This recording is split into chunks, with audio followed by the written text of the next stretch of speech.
Espíritu Santo. Amén.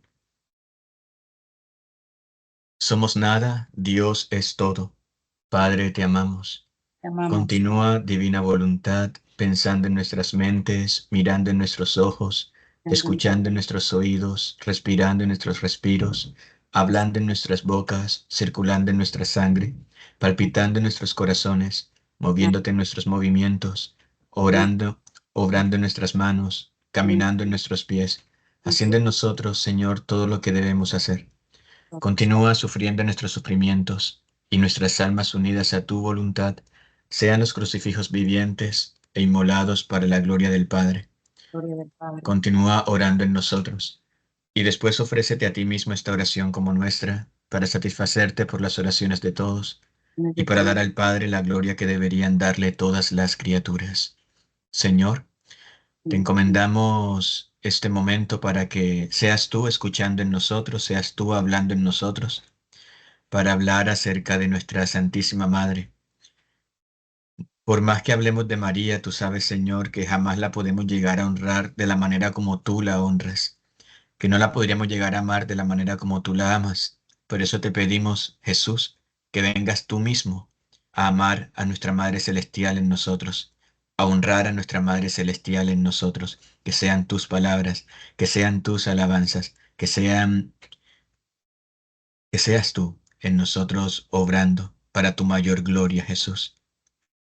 Padre nuestro que estás en el cielo, santificado sea tu nombre. Venga a nosotros tu reino. Hágase tu voluntad en la tierra como en el cielo. Danos hoy nuestro pan de cada día. Perdona nuestras ofensas, como también nosotros perdonamos a los que nos ofenden. No nos dejes caer en tentación y líbranos del mal. Amén.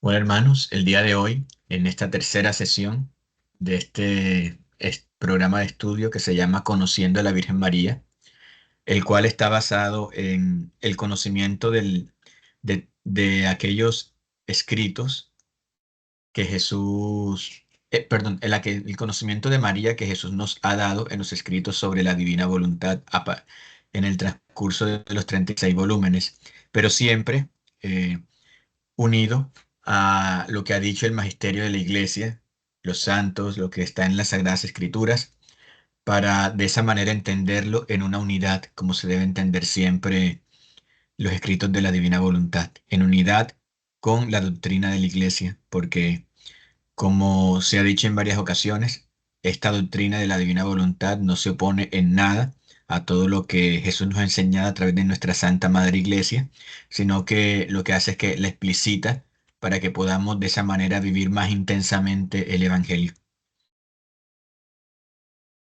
Entonces, el tema de hoy es María siempre virgen incluso durante el parto. Este es uno de los capítulos que leeremos. Esperamos leer 3 capítulos. Empezamos hoy el volumen 4. En la primera sesión comenzamos con el volumen 1, en la segunda 1 y parte del 2. Y la semana pasada estuvimos leyendo los capítulos que faltaban del volumen 2 y hablamos de los capítulos del volumen 3 que hablan de María. Hoy vamos a empezar el volumen 4. Los temas serían consolar a María, el nacimiento de Jesús y el dogma de la virginidad de María, y compadeciendo a María se compadece a Jesús. Esos son los 3 temas que vamos a tratar. Y comencemos entonces leyendo el capítulo 14 del volumen 4. Es de septiembre 30 de 1900. ¿Alguna persona que me pueda ayudar a leer, por favor?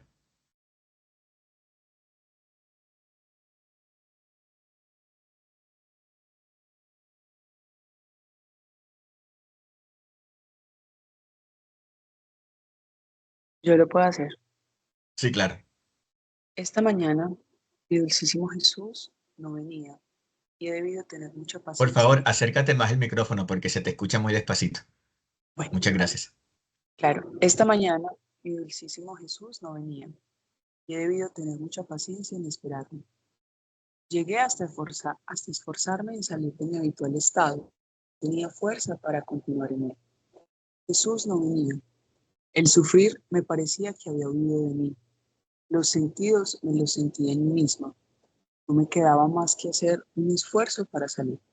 Pero mientras esto hacía, el bendito Jesús ha venido y ha hecho un cerco alrededor de mi cabeza con sus brazos. Y desde ese momento no me he sentido más en mí misma. Y veía a nuestro Señor muy indignado con el mundo, y al querer aplacarlo me ha dicho: por ahora no quieras ocuparte de mí, sino que te pido que te ocupes de mi mamá. Consuélala, porque está muy afligida por los castigos más pesados que estoy por derramar sobre la tierra. ¿Quién puede decir cuán afligida quedé? Ok, aquí voy a hacer énfasis en aquellas palabras que le dijo a Luisa sobre la Santísima Virgen María. Él le dice, por ahora no quieras ocuparte de mí, sino que te pido que te ocupes de mi mamá. Consuélala, porque está muy afligida por los castigos más pesados que estoy por derramar sobre la tierra. Bien, debemos entender que los castigos son misericordia de Dios. No sé si en este taller o en uno anterior o en otro, creo que fue en el estudio del volumen 4, está, se había dicho de que Dios, cuando debe castigar a las criaturas, sufre mucho, similar a un padre que, que es médico y que tiene todos los remedios para curar a sus hijos enfermos, sufriría mucho si tuviera que arrancarle, que cortarle, digamos, un brazo a un hijo porque tiene gangrena.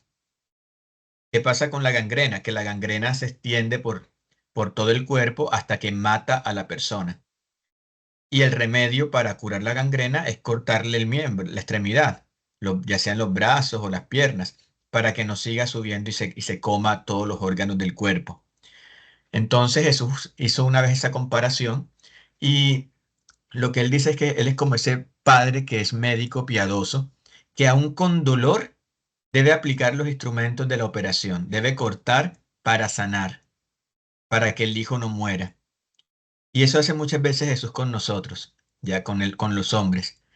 Él a veces, al ser el hombre tan obstinado en el pecado, no le queda más remedio que mandar algún castigo para que de esa manera el hombre deje de pecar, por lo menos para que se convierta, para que no se vaya al infierno. Es decir, para que no muera eternamente. Porque la muerte natural, la muerte física, es una transición a la vida eterna o a la muerte eterna. Jesús no nos quiere que nos muramos eternamente, que estemos sufriendo por toda la eternidad. Entonces Él prefiere aplicar los instrumentos de sanación aquí en la tierra para que nuestra alma sane y vaya al cielo. Sin embargo, sufre, porque ese padre médico sufre, ¿ya? Y es allí como María Santísima también sufre al ver a Jesús sufriendo, porque tienen un solo corazón, tienen una sola voluntad, tienen un solo amor. La voluntad de María está unida a la voluntad de Jesús. Y María siente lo que Jesús siente. Ahora, eh, es muy eh, fuerte, por decirlo así, decir que Jesús sufre o que María sufre. Ya, pero hay que entender algo del sufrimiento de Jesús. ¿Por qué se dice que Jesús sufre si él ya está en el cielo glorificado? ¿Alguien me puede responder?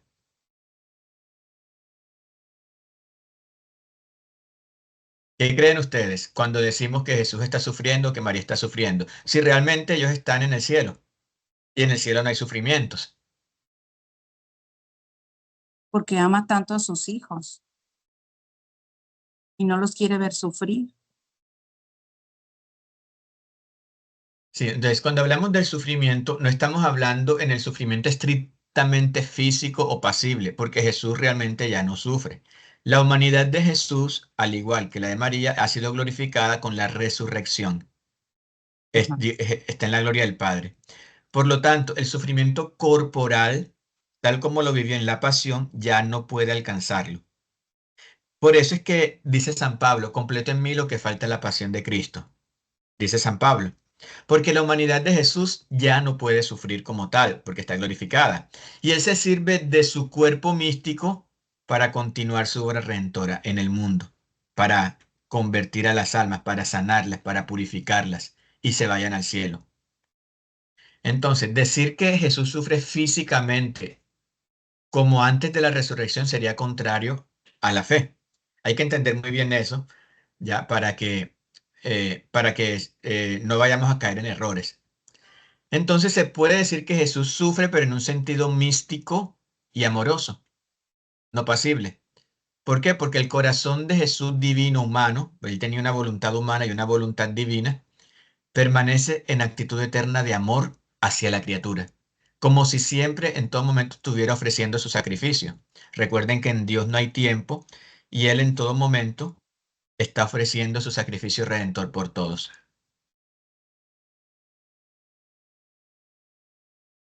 Este, Mire, Santa Faustina Kowalska, por ejemplo, dice que Jesús le permitió ver su dolor por los pecados de las almas, ¿ya? Pero esto es un lenguaje espiritual, no físico, que expresa su amor eterno y su amor sensible ante el rechazo y la ingratitud humana. Y Luisa Picarreta también escribe muchas veces que Jesús sufre, pero cuando hablamos de que Jesús sufre, está sufriendo en sus miembros, porque somos miembros de Cristo. Cristo es la cabeza y su cuerpo místico es la iglesia. Entonces la iglesia sufre y en ese sentido Jesús sufre. No porque esté en un estado de pasión física, sino porque su amor es eterno y antiguo y sufre en sus miembros. ¿Se comprende esto? Sí, sí, sí. Ok, entonces del mismo Sí, modo en que Jesús sufre, sufre también la Virgen María porque María participa en todo lo de Jesús. Y vamos a ver si aquí tengo algo del catecismo. Bueno, lo tenía, pero ahorita que reinicié el computador, antes de entrar, se me cerré la página. Tenía algo del catecismo muy interesante que hablaba de precisamente de ese cómo Jesús continúa sufriendo por medio de su iglesia, pero ya es en un lenguaje místico y no físico como sufrió cuando estuvo aquí en la tierra. Entonces Jesús dice de que quiere que nos ocupemos de María, quiere que nos ocupemos de consolarla en el momento en que ella está sufriendo por ver a sus hijos, o sea, a nosotros sufrir por los castigos que se están derramando sobre la tierra. Al igual que Jesús sufre cuando debe castigar, María también sufre. Entonces Dios quiere que consolemos a María. Ahora, cuéntenme ¿ustedes qué entienden por consolar?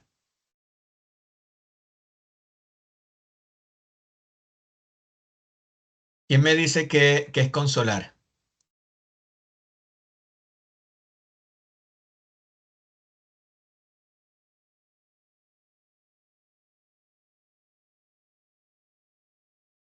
Bueno, miren, consolar, Como atender,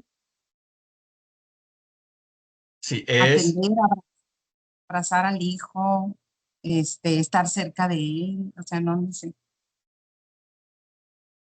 ok, Acompañar. sí, consolar, digamos que es aliviar el dolor, aliviar la tristeza o el sufrimiento de alguien, especialmente mediante gestos, palabras, compañías o actos que transmiten comprensión, ternura y apoyo. Esto lo saqué del diccionario de qué es la palabra consolar. Etimológicamente viene del latín consolari, que se forma con la palabra con, que significa junto, y solari, aliviar o dar consuelo. Literalmente significaría es aliviar estando con. Es cuando hablamos de consolar a María, es aliviar estando con ella. Consolar es una de las obras de misericordia, como lo dijo Jesús, como le enseña la iglesia. Consolar al que está triste. Y en el caso de los santos, o en el caso, por ejemplo, de lo que Jesús le dice a Luisa, consolar a Jesús o consolar a María, en este caso específico que él dice, consuela a mi madre, significa acompañarla en su dolor interior, es decir, unirnos a María. ¿Y qué hacía María en su interior? Ella rezaba, reparaba, amaba a Jesús por los que no lo aman, reparaba el pecado del mundo y se hacía alma víctima para la salvación de todos y la santificación de todos. Amar no es solamente decir algo bonito, sino es realmente compartir el peso con amor verdadero. Es compartir con María esa pena, haciendo con María lo que ella hacía, reparar, amar, unirnos totalmente a Dios.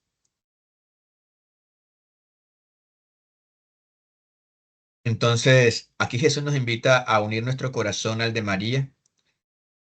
Y al unir nuestro corazón al de María, estamos diciendo unir nuestra voluntad a la de María, porque la voluntad de María es la misma voluntad de Dios. Ellos vivían con una sola voluntad.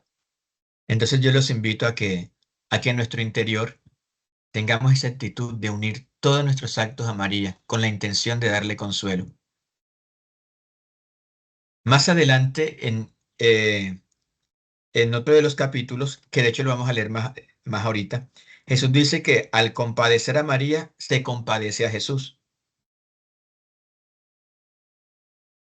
Es más, voy a adelantarme para leerlo de una vez. Este iba a ser el tercer capítulo porque lo estoy leyendo en orden cronológico, pero ya que lo tengo aquí y es para esta sesión, vamos a leerlo. Es cortico, es del volumen 4, capítulo 63. Dice abril 5 de 1901. Compadeciendo a María, se compadece a Jesús. ¿Alguna persona que me quiera ayudar a leerlo? Enrique.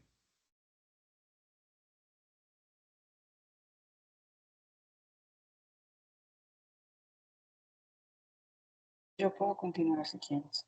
Ok. Bueno, continuando el estado de privación, esta mañana parece que lo he visto por un poco junto con la Reina Madre. Y como el adorable Jesús tenía la corona de espinas, se la he quitado y lo compadecí todo. Y mientras esto hacía, me ha dicho, compadece al mismo tiempo a mi madre, porque siendo mi sufrir la razón de sus dolores, compadeciéndola a ella, vienes a compadecerme a mí mismo. Ok, entonces fíjense cómo en el capítulo anterior Jesús decía que nos ocupemos de María, que nos ocupemos de consolarla. Y en este está diciendo que cuando compadecemos a María, al mismo tiempo, al compadecer a María, estamos compadeciendo a Jesús mismo. Entonces, miren cómo el compadecer a María no excluye a Jesús, al contrario.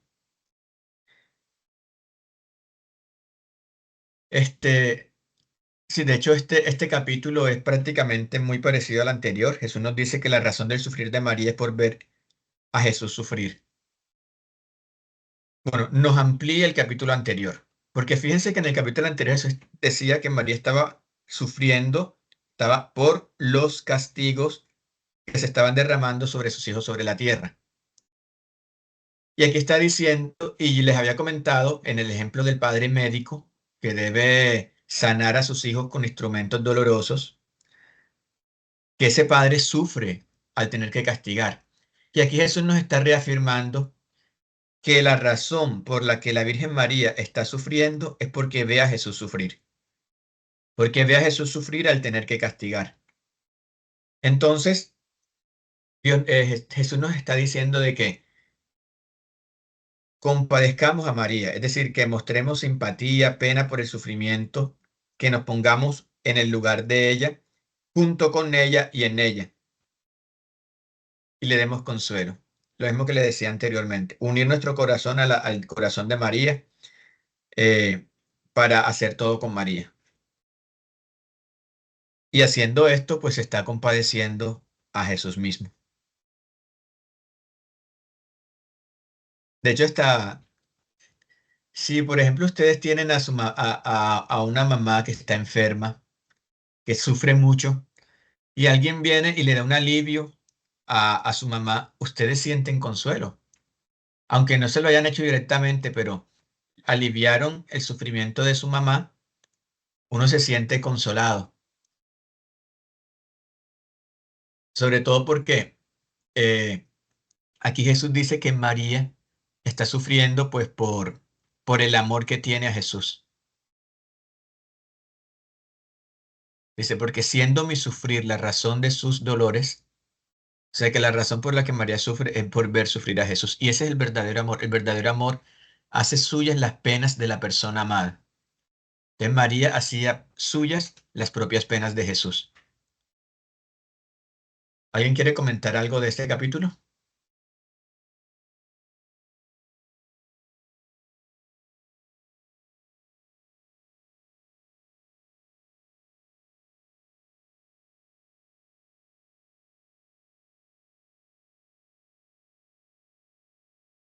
Bueno, listo. Entonces, vamos a avanzar al siguiente capítulo, que es el volumen 4, capítulo 41.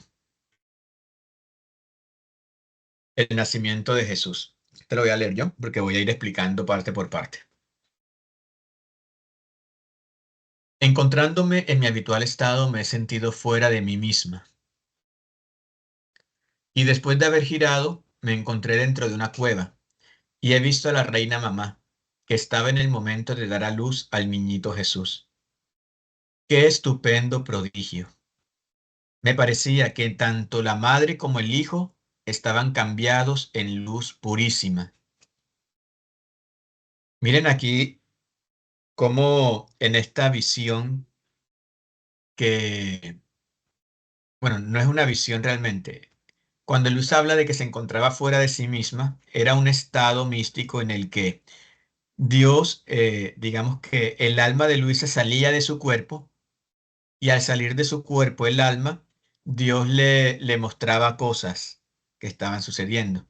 La llevaba al pasado, al presente, al futuro, a diferentes lugares, porque el alma entraba como en ese punto de la eternidad en donde no hay tiempo, no hay pasado, presente y futuro, sino que hay un acto único y eterno, lo que también algunos teólogos llaman el hoy de Dios.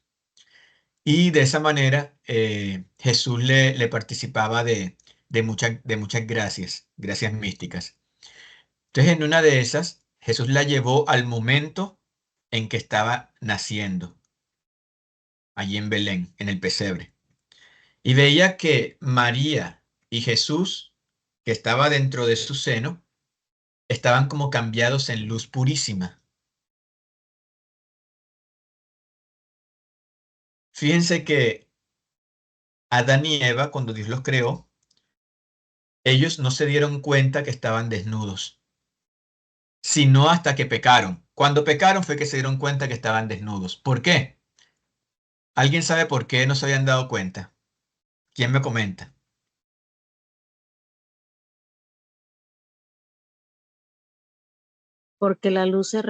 Porque la luz se retiró de ellos.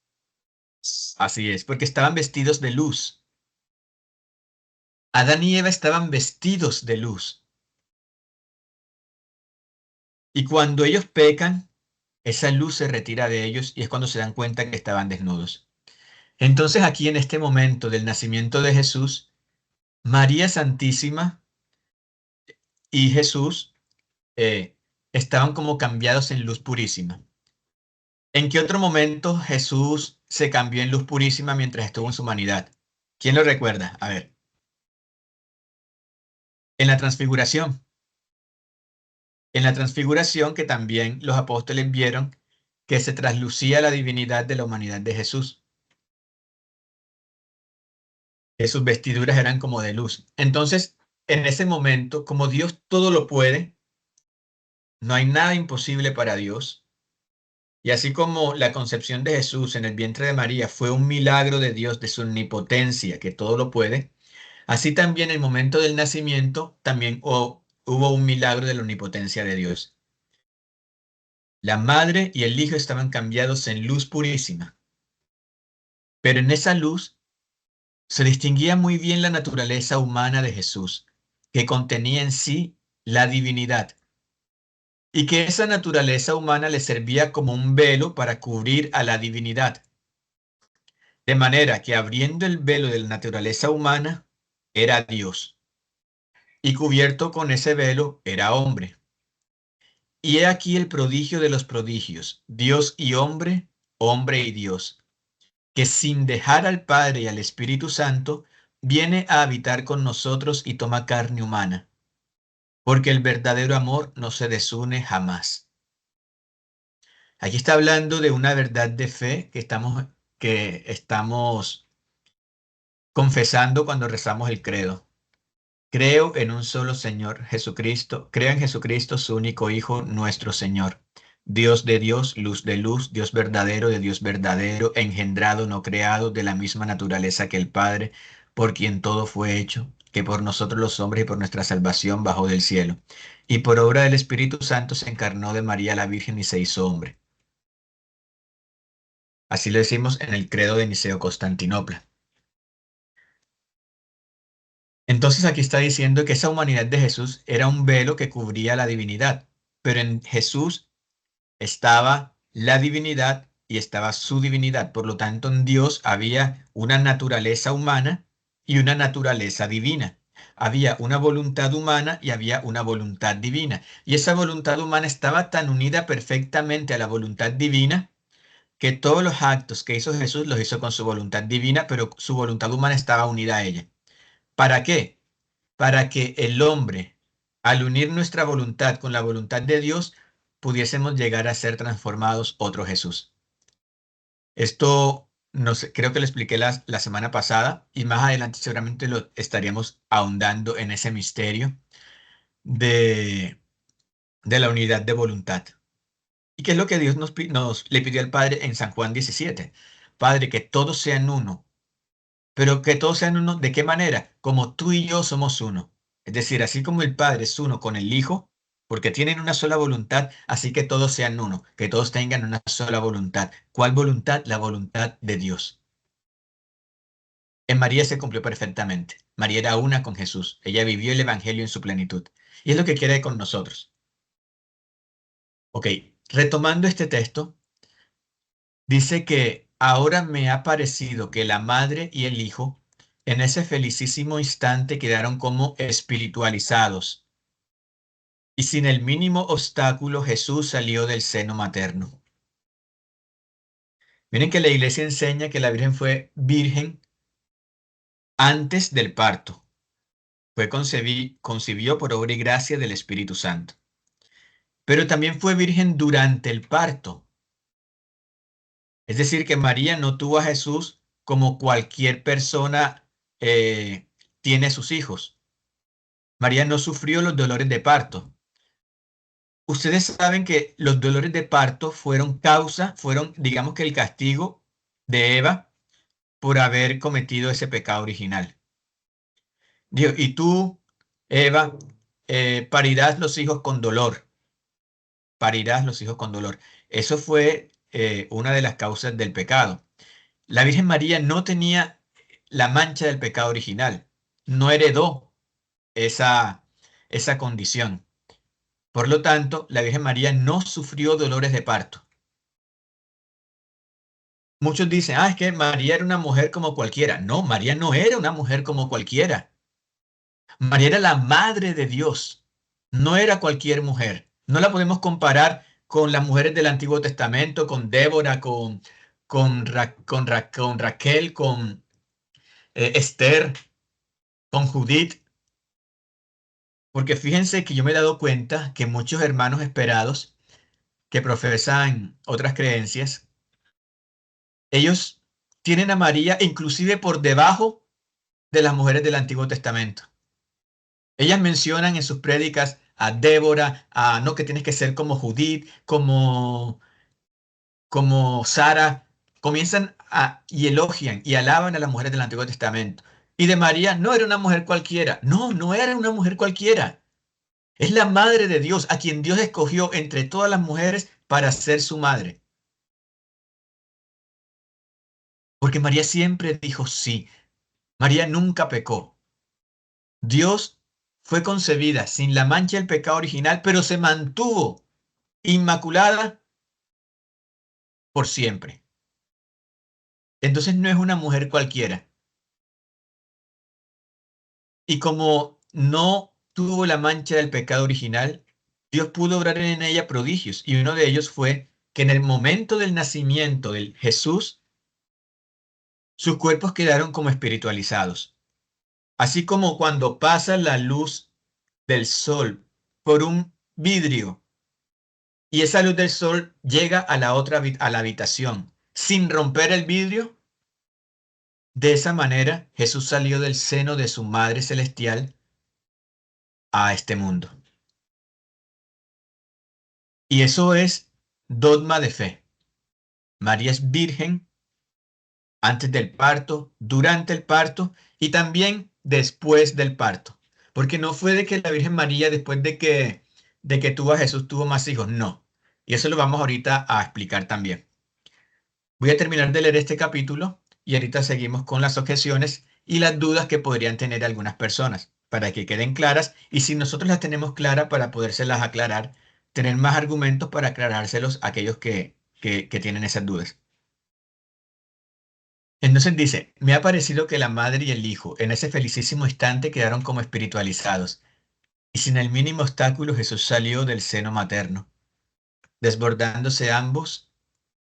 Ay, no lo copié todo.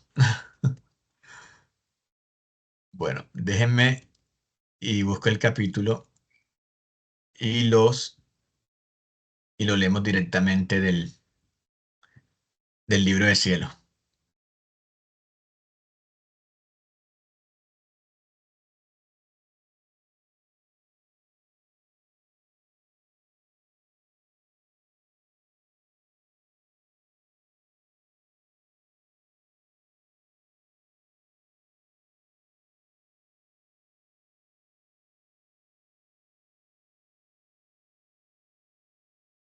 Empezamos a compartir la pantalla.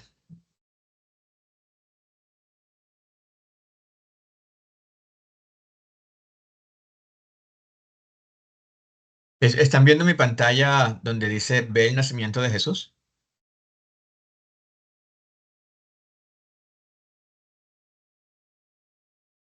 Sí, señor. Sí. Ahí está. Ve el nacimiento de Jesús. Ok. Ah, no, mentira, sí lo tengo.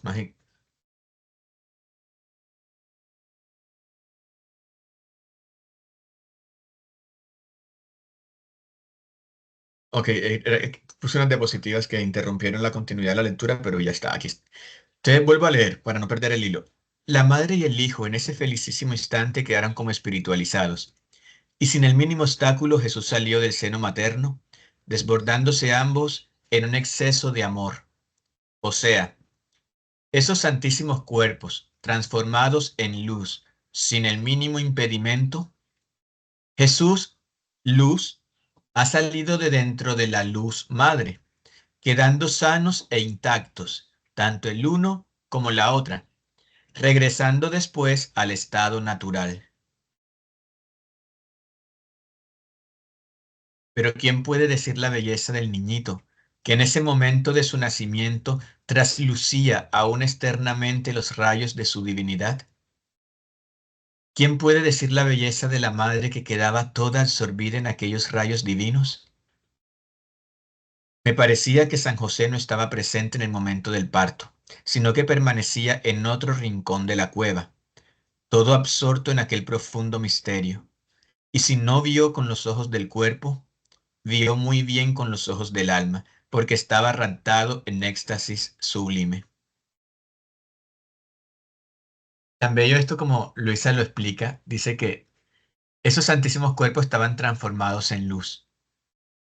Y sin el mínimo impedimento, Jesús, transformado en luz, salió del cuerpo de María, que estaba transformado en luz también, quedando sanos e intactos el uno como el otro.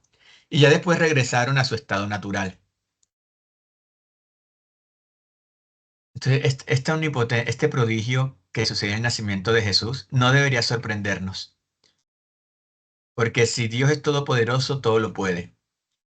Entonces no podemos decir, hay muchos que dicen, ah, pero si María no era virgen cuando parió, ya dejó de ser virgen. No, no fue así. Y la iglesia lo ha enseñado así, o sea, por lógica natural, uno dice, a ver, si Dios es todopoderoso, ¿puede hacer ese prodigio? Sí. ¿Le convenía hacer ese prodigio? Sí. ¿Y por amor quiso hacer ese prodigio? Sí. Entonces sí lo hizo, porque Dios tiene toda la potencia y puede hacer lo que Él quiere. Y teológicamente se explica por esto que le expliqué anteriormente. La Virgen María no tenía las consecuencias del pecado original. Ella no debía sufrir dolores de parto. Y María, como nueva Eva, ella participó también estaba vestida de luz en ese momento, ya que era necesario que se trasluciera esa luz que estaba en su interior. Ahora sí hablemos un poco de lo que dice el Catecismo de la Virginidad de María. Porque esto que les estoy diciendo, se los leí de los escritos de Luisa, pero esto todo está soportado en el Catecismo de la Iglesia Católica, en los escritos de los santos. Miren que el numeral 496 del Catecismo dice que la Iglesia ha confesado que Jesús fue concebido en el seno de la Virgen María únicamente por el poder del Espíritu Santo. Es decir, que esto nos está diciendo que la Virgen María fue virgen antes del parto.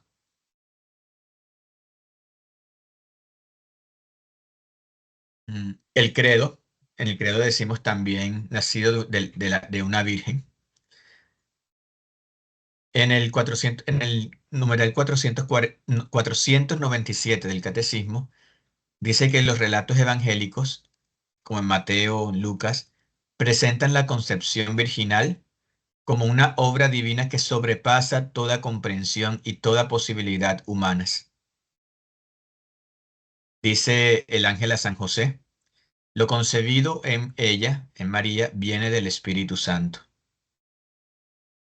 Y con eso se cumple la promesa divina hecha por el profeta Isaías, cuando decía: he aquí que la Virgen concebirá y dará a luz un hijo. Entonces miren cómo si para Dios no fue imposible que María, siendo virgen, concibiera, tampoco le era imposible que María, aún durante el parto, se permaneciera siempre virgen. En el numeral 499, que se titula ese capítulo María, la siempre virgen, dice: la profundización de la fe en la maternidad virginal ha llevado a la Iglesia a confesar la virginidad real y perpetua de María, perpetua, es decir, siempre, incluso en el parto del Hijo de Dios hecho hombre. Entonces, cuando él dice fue virgen incluso en el parto, está diciendo que durante el parto María no perdió su virginidad, fue siempre virgen. Y hay unas citas de San León Magno. En efecto, el nacimiento de Cristo, lejos de disminuir, consagró la integridad virginal de su madre. Y la liturgia de la Iglesia celebra a María como la siempre Virgen.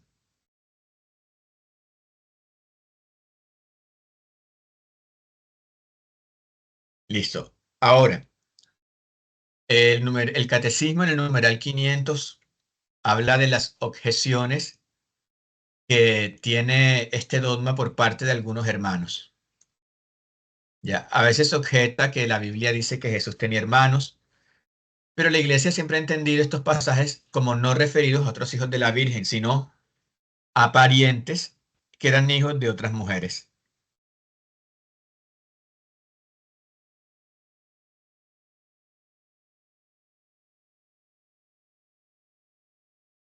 Bien, entonces, en resumen, la Biblia presenta la concepción virginal de Jesús como una obra milagrosa y única.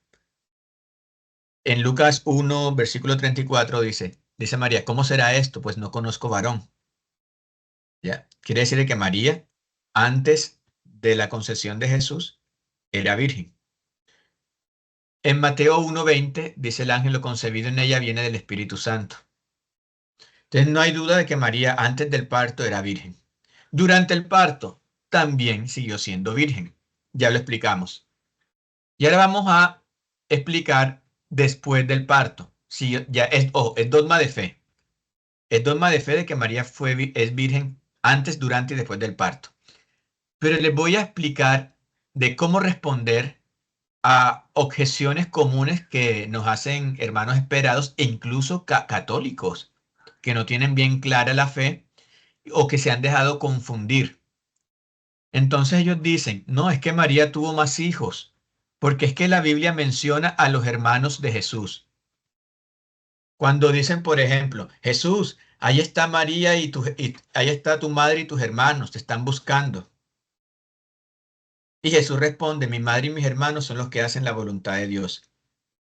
O dicen Jesús, o dicen, no es este Jesús, el hijo del carpintero, y sus hermanos y hermanas no están entre nosotros. En eso se basan para decir que María tuvo más hijos, pero no. Esa es una falta de una interpretación correcta de la Biblia. Recuerden que la Biblia tenemos que leerla en el contexto histórico también que se daba. Hay que leerla en contexto. El término hermanos no siempre significa hermanos carnales en la Biblia. En hebreo, ach y en arameo, a, no existe una palabra específica para primo o sobrino.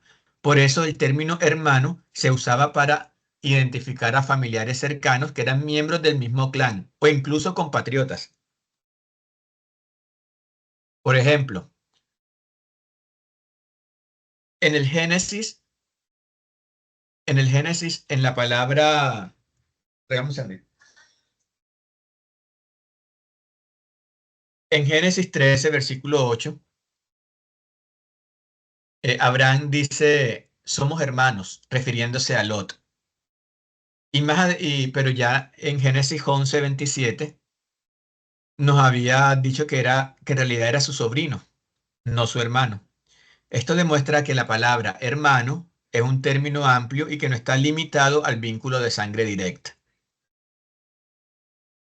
Ya. En Mateo 27, que era donde decía que Santiago y José eran hermanos de Jesús, ya.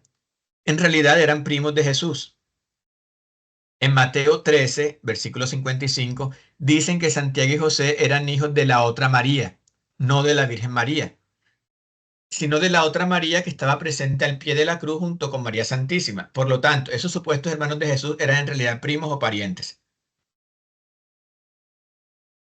¿En qué otro término se usa la palabra hermanos en la Biblia? El mismo término. En Hechos de los Apóstoles, en el capítulo 1, versículo 14, se nos dice, y todos perseveraban unánimes en oración junto con María, la madre de Jesús, y con sus hermanos. Y en el versículo siguiente dice que en el grupo eran de unas 120 personas, que sus hermanos eran y sus hermanos que eran como 120 personas. O sea, María no tuvo 120 hijos. Esta expresión de hermanos se refería a la comunidad de creyentes, no a hijos físicos de la Virgen María. Entonces miren cómo para entender la Biblia tenemos que entenderla en el contexto histórico en el que se dicen las cosas. Ya, no literalmente a como nosotros lo entendemos ahora. ¿Sí se entiende esa parte? Bueno, y espero que sí. Para que Sí, sí. cuando nos pregunten, no es que María tuvo hermanos, ¿qué le van a decir? Que hay que entender el contexto de la palabra hermanos en la Biblia, que se refería a primos, parientes, compatriotas. Otra objeción que nos podrían decir es, en Mateo 1, versículo 25, dice que José no conoció a María hasta que dio a luz. ¿Y qué dicen entonces? Eso quiere decir que después que dio a luz, sí la conoció. No, eso no quiere decir eso. Y nuevamente, vamos al contexto, ¿sí? El texto dice, y José no la conoció hasta que dio a luz a su hijo primogénito. En la Biblia la expresión hasta que no necesita, no implica que haya un cambio posterior. Ese es un modismo hebreo y que simplemente subraya lo que sucedió antes de cierto momento sin afirmar lo que sucedió después. Si abrimos nuestra Biblia, en el segundo libro de Samuel, si no estoy mal, es el capítulo 6, versículo 23. Se dice que Mical, la hija de Saúl, no tuvo hijos hasta el día de su muerte. Así lo dice.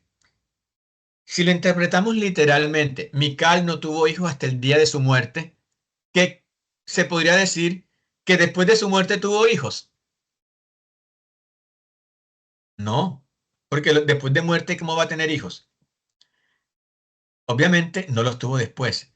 Por lo tanto, no se puede usar la palabra hasta como una prueba de que después José sí tuvo relaciones con María. Porque esos eran modismos hebreos para subrayar algo especial. En este caso, que se quería hacer énfasis en que Jesús era el primogénito. Ahora, podría ser otra objeción. Ah, pero si Jesús es primogénito, quiere decir que hubieron más hijos. No. ¿Por qué? Porque en la cultura judía, todo hijo único era considerado primogénito por ley, aunque no hubiera hermanos posteriores. Es decir, si era hijo único, era llamado primogénito, porque el hijo primogénito recibía una bendición especial.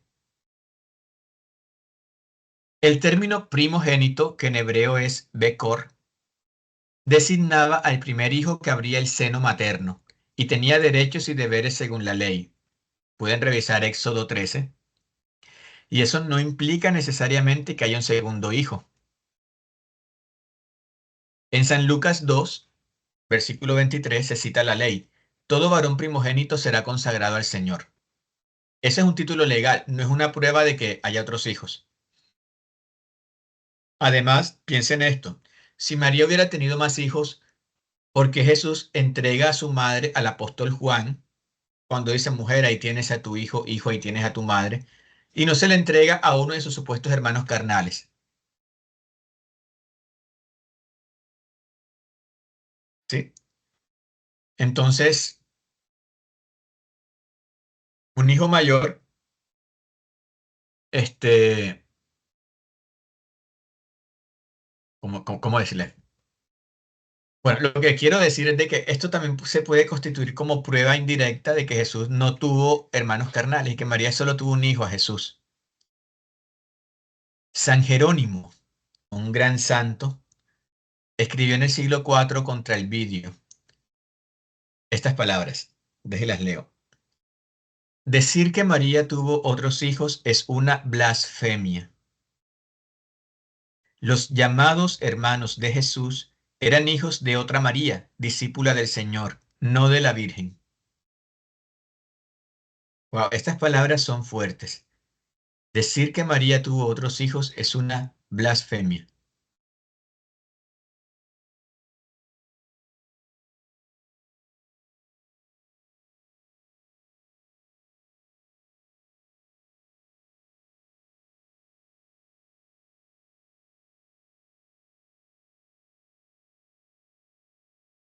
Este, bueno, esas son pruebas de cómo podemos refutar a esas objeciones que nos dan. Y no dudemos de esa virginidad perpetua de María.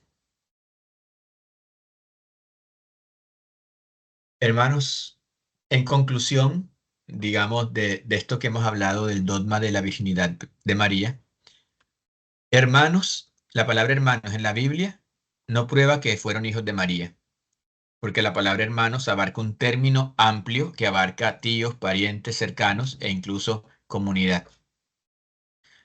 Y se muestra inclusive en la misma Biblia cómo esos otros hijos que le atribuyen a María, como Santiago y José, son en realidad hijos de otra mujer. Ya lo veamos en Mateo 27, versículo 56. Otro para recordar. Jesús entrega a María al apóstol Juan, lo cual no habría hecho si hubiera tenido hermanos carnales. Según la ley judía, recuerden que el cuidado de una madre viuda correspondía a sus hijos. Y Jesús no habría violado esa ley judía entregando a su madre a un extraño a menos que no tuviera hermanos carnales. Y recuerden, la iglesia desde el primer siglo, o sea, desde siempre, la iglesia ha enseñado que María es siempre virgen, antes del parto, durante el parto y después del parto. Listo. ¿Alguna pregunta, alguna duda, algún comentario?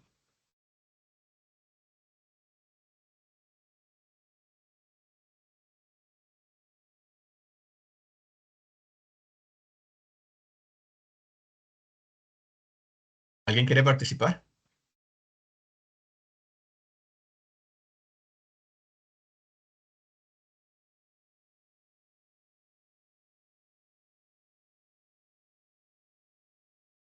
Bueno, entonces ya para terminar, quiero leerles un extracto de la audiencia general de Su Santidad Juan Pablo II, que es santo, del 28 de agosto de 1996.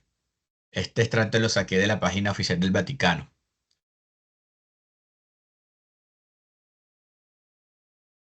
Dice, la expresión siempre virgen fue recogida en el Segundo Concilio de Constantinopla, que afirmó, el Verbo de Dios se encarnó de la Santa Gloriosa Madre de Dios y siempre Virgen María, y nació de ella.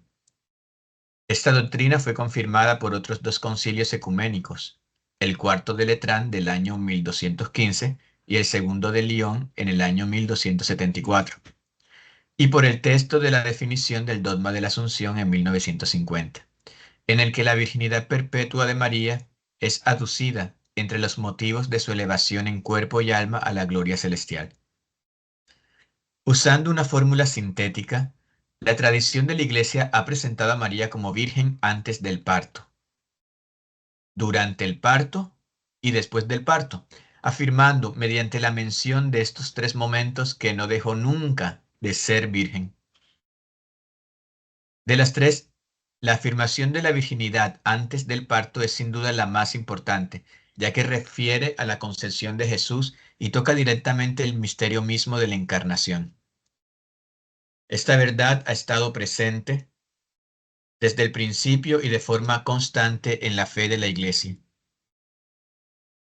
La virginidad durante el parto y después del parto, aunque se haya contenida implícitamente en el título de Virgen atribuido ya a María en los orígenes de la Iglesia, se convierte en objeto de profundización doctrinal cuando algunos comienzan explícitamente a ponerla en duda. El Papa Hormisdas precisa que el Hijo de Dios se hizo Hijo del hombre y nació en el tiempo como hombre, abriendo al nacer el seno de su madre, y por el poder de Dios, sin romper la virginidad de su madre. Esta doctrina fue confirmada por el Concilio Vaticano II, en el que se afirma que el Hijo primogénito de María no menoscabó su integridad virginal, sino que la santificó. Por lo que se refiere a la virginidad después del parto, es preciso destacar ante todo que no hay motivos para pensar que la voluntad de permanecer virgen, que fue manifestada por María en el momento de la Anunciación, haya cambiado posteriormente. Además, el sentido inmediato de las palabras, mujer, ahí tienes a tu hijo, ahí tienes a tu madre, que Jesús dirige desde la cruz a María y al discípulo predilecto, hace suponer una situación que excluye la presencia de otros hijos nacidos de María.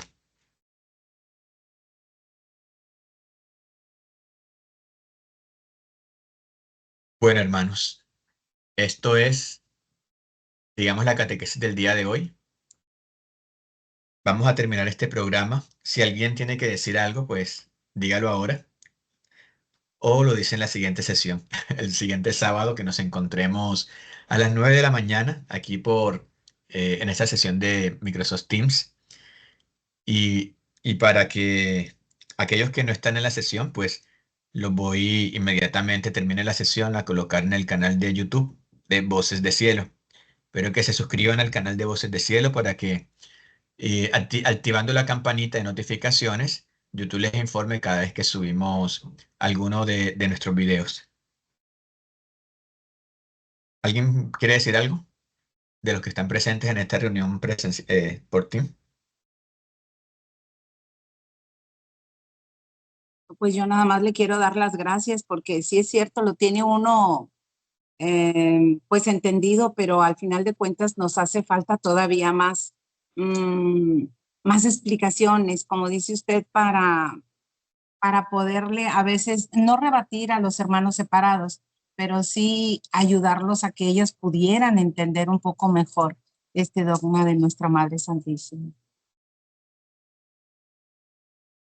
Sí, y bueno, muchos inclusive católicos dicen que ellos no son marianos, sino cristocéntricos. Sí. Ya, pero yo les digo, el alma que es mariana es cristocéntrica. ¿Por qué? Porque María nos Así. lleva a Jesús. Porque María y Jesús están tan unidos que al honrar a María se está honrando mayormente a Jesús. Porque estamos honrando la gracia y el prodigio que la voluntad de Dios obró en María. Y como les dije al principio de esta charla, no tengamos miedo de honrar a María bajo el pretexto de que le estamos quitando protagonismo a Jesús. No, porque tú jamás, jamás en la vida vas a honrar a María de la manera como Jesús la honró. Nunca lo vas a superar. Exactamente. Jesús honró a su madre de un modo sublime, alto. Y por más que la honres, nunca le vas a llegar. Más bien, pídele a Jesús que sea Él honrándola a través de ti. Y como dijo Jesús en el volumen 4, capítulo 63, compadeciendo a María se compadece a Jesús. Así podemos decir, amando a María se ama más a Jesús.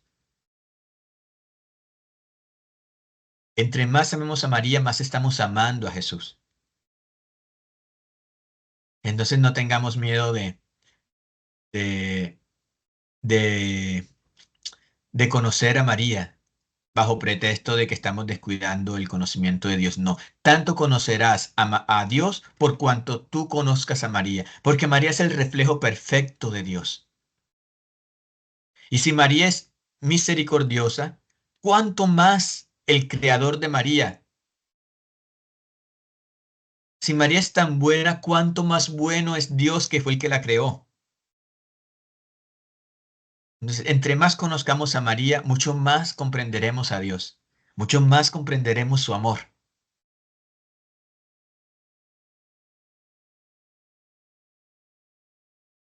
Dios te salve María, llena eres de gracia, el Señor es contigo. Bendita eres entre todas las mujeres y bendito es el fruto de tu vientre Jesús. Santa María, Madre de Dios, ruega por nosotros pecadores, ahora y en la hora de nuestra muerte. Amén. Gloria al Padre, al Hijo y al Espíritu Santo, como era en el principio, ahora y siempre, por los siglos de los siglos. Amén. En el nombre del Padre, del Hijo y del Espíritu Santo. Amén. En la voluntad de Dios, siempre, siempre, siempre. Bueno, nos vemos el otro sábado para la cuarta sesión de la Virgen María, donde abordaremos el resto de capítulos del volumen 4, Muchas que van a estar gracias. muy interesantes. Gracias. Muchísimas Dios gracias. Gracias, Enrique. Adiós. Dios Bye. los bendiga a todos. Muchas gracias. Gracias. Muchas gracias.